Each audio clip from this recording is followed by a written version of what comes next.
Article 44 पे आजकल जो इतनी बहस चल रही है और जो विवाद बना हुआ है, इसका दो समाधान है। पहला तो ये कि जो यूनिफॉर्म सिविल कोड कहा जा रहा है, इसमें से यूनिफॉर्म हटा दिया जाए, इंडियन जोड़ दिया जाए, यानी इसका नाम रख दिया जाए इंडियन सिविल कोड।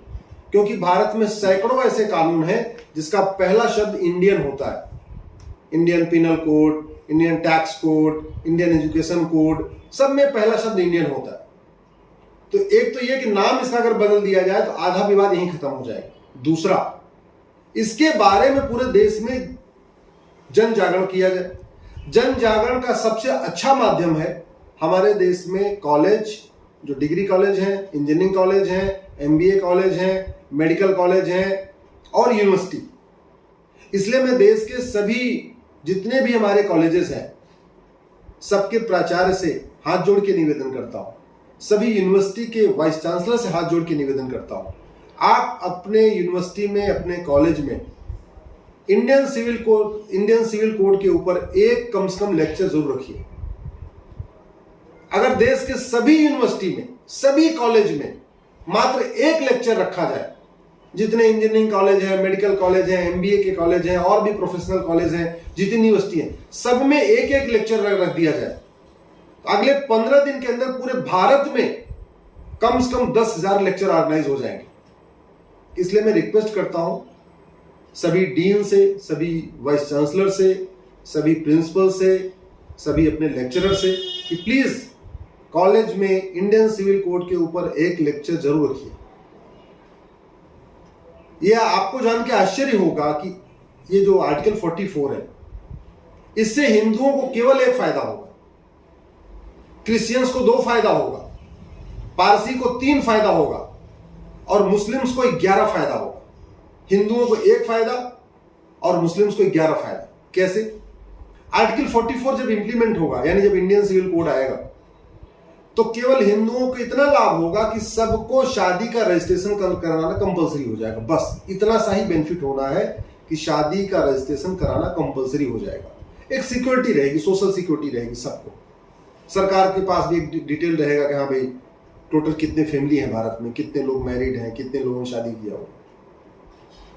क्रिश्चियंस को 2 फायदा होगा, एक तो शादी का रजिस्ट्रेशन कंपलसरी हो जाएगा, दूसरा बेनिफिट ये होगा जो उनका कूलिंग पीरियड है, अगर वो डिवोर्स के लिए अप्लाई करते हैं तो उनको 2 साल तक इंतजार करना होता है, जबकि हिंदुओं में जो कूलिंग पीरियड है वो मात्र 6 महीने का, मुस्लिम और क्रिश्चियंस में जो कूलिंग पीरियड है 2 साल का है, तो उनका भी कूलिंग पीरियड 6 महीने का हो जाएगा। तो उसका फायदा ये होगा कि जो 2 साल तक इंतजार करना होता, जहां वाइफ हस्बैंड दोनों रेडी हैं डिवोर्स लेने के लिए, इसके बावजूद 2 साल वेट करना पड़ता है, वो खत्म हो जाएगा।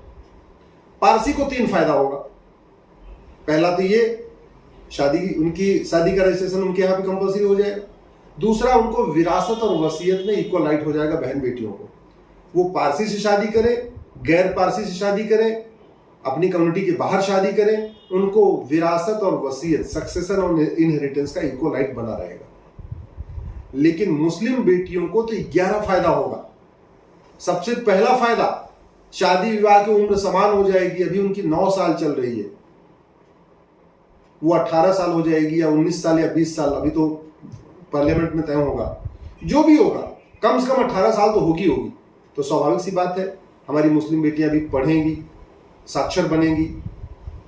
18 साल के बाद शादी होगी तो उनका स्वास्थ्य भी अच्छा रहेगा, समझदार हो जाएंगी तो उनकी प्रताड़ना कम होगी, उनका मेंटल टॉर्चर कम होगा।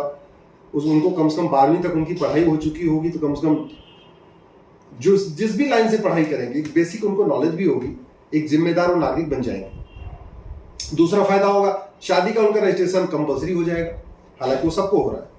तीसरा क्या फायदा होगा, ग्राउंड्स ऑफ डिवोर्स सबका कॉमन हो जाएगा।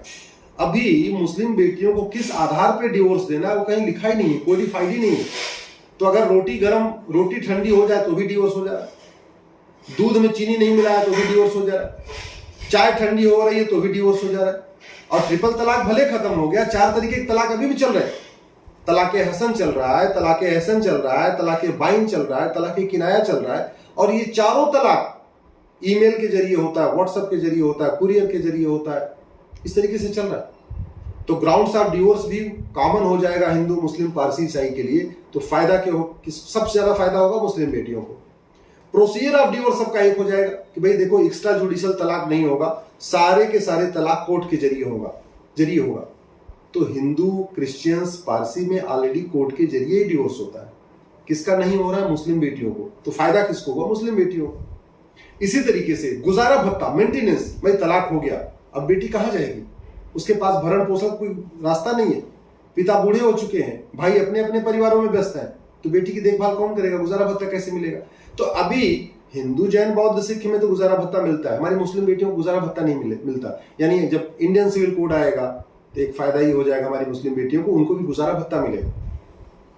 अभी हमारी मुस्लिम बेटियों को गोद लेने का अधिकार नहीं है बच्चा, इंडियन सिविल कोड आएगा उनको गोद लेने का अधिकार मिल जाएगा। अभी उनको बच्चे के भरण पोषण का अधिकार नहीं है, डिपेंडेंट है, वो भी मिल जाएगा। अभी उनको प्रॉपर्टी का इक्वल राइट नहीं है। इस्लाम में बेटा और बेटी को इक्वल ट्रीट नहीं किया जा रहा है आज की डेट में। जब आर्टिकल 44 इंप्लीमेंट होगा, इंडियन सिविल कोड आएगा, तो हमारी मुस्लिम बेटियों को भी सक्सेशन और इनहेरिटेंस यानी विरासत और वसीयत का इक्वल राइट मिल जाएगा। एक पति एक पत्नी का नियम सब पे लागू हो जाएगा। तो हिंदू, जैन, बौद्ध, सिख पे तो पहले से लागू है। फायदा किसको हुआ? हमारी मुस्लिम बेटियों को। मां बाप के, माता पिता के देखभाल का अधिकार सबको मिल जाएगा। तो वास्तव में जो उसमें सबसे ज्यादा प्रॉब्लम आ रही है हमारी मुस्लिम बेटियों को है। अगर भाई नहीं है और शादी हो गई है तो उनको ये राइट नहीं है कि अपने माता पिता की देखभाल कर सके, माता पिता की प्रॉपर्टी ले सके, माता पिता के घर में आके सेवा कर सके। नहीं है, राइट ही नहीं। तो फायदा किसको हुआ? मुस्लिम बेटियों को। इसलिए मैं कह रहा हूं इंडियन सिविल कोड या यूनिफॉर्म सिविल कोड से हिंदू को 1 फायदा, क्रिश्चियंस को 2 फायदा, पारसी को 3 फायदा और मुस्लिम बेटियों को 11 फायदा। अब दुर्भाग्य आप देखिए विरोध कौन कर रहा है? तथा कथित मुस्लिमों के रहनुमा। क्यों? क्योंकि उनको लगता है हमारे यहां से सत्ता निकल जाएगी, इसलिए उसका विरोध कर रहा है। अब जरा सोचिए, हिंदुओं को 1 फायदा, फिर भी हिंदू डिमांड कर रहे हैं कि इंडियन सिविल कोड आना चाहिए, आर्टिकल 44 इंप्लीमेंट होना चाहिए। मुस्लिम्स को 11 फायदा, फिर भी मुस्लिम्स की बात करने वाली पॉलिटिकल पार्टियां, NGO, personal law board, Jamiat Ulama Hind इसका विरोध कर रहा है। जानते हैं क्यों? क्योंकि उनको बहन बेटियों को दबा के रखना है, उनका शोषण करना है। वो नहीं चाहते कि मुस्लिम बहन बेटियां भी आगे आए, डॉक्टर बने, इंजीनियर बने, अच्छी तरीके पढ़ाई लिखाई करें, सब कुछ करें। और खासतौर पर अगर इस इंडियन सिविल कोड में एक और चैप्टर जुड़ गया पॉपुलेशन कंट्रोल का, हम 2 हमारे 2 सबके 2, इसका भी फायदा सबसे ज्यादा मुस्लिम बेटियों को ही होना है। सबसे ज्यादा तबीयत उन्हीं की खराब हो रही है, ज्यादा बच्चा होने से उन्हीं की तबीयत खराब हो रही है, उन्हीं का डेवलपमेंट रुक रहा है, पूरी जिंदगी के बच्चों की देखभाल करते रह जाती है, उनकी अपनी जिंदगी में कुछ बचता ही नहीं है। इसलिए मैं देश के सभी आदरणीय प्राचार्य, प्रधानाचार्य और अपने कुलपति, उपकुलपति सबसे रिक्वेस्ट करता हूं, प्लीज देर मत करिए, अपने कॉलेज में इंडियन सिविल कोड के ऊपर एक लेक्चर जरूर रखिए।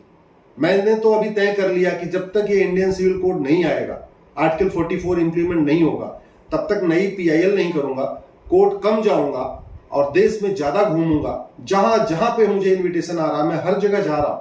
मैं लगातार बाहर निकलना मैंने शुरू कर दिया, बाहर भ्रमण कर रहा हूं। आपके भी कॉलेज में अगर प्रोग्राम है तो आप कांटेक्ट करिए, अगर मेरे पास समय रहा तो मैं जरूर आऊंगा। VK न्यूज, राष्ट्र के नाम।